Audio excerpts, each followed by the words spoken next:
แล้วมาเถื่อนี่ขอยกเอาสำเนาเรื่องเมืองกาฬสินธุ์มาแต่งจัดเป็นบทแสดงเมืองสงอย่างปางเก่าจีสมัยเขาเก่าปฐม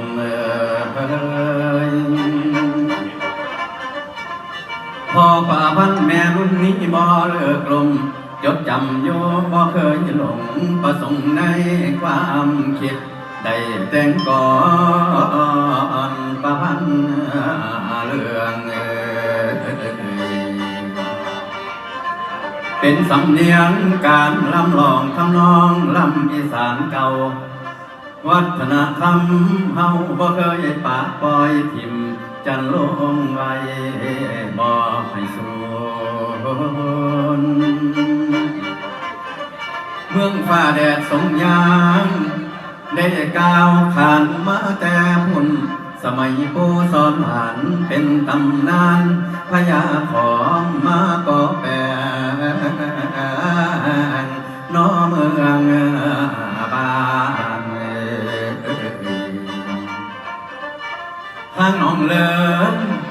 ทางน้องแหวแถวน้องแปลงคือห้อยเก่าลำน้ำเปล่าเพิ่งกาไว้ให้เฮา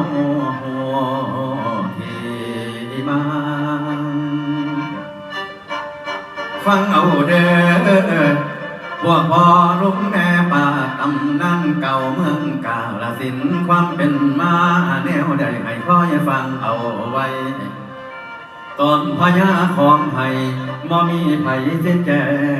ซอยหอดระวางสิ้นสาตามันเสียตกกำต้อยสิหอมสายผู้ใดใจเฮาโอ้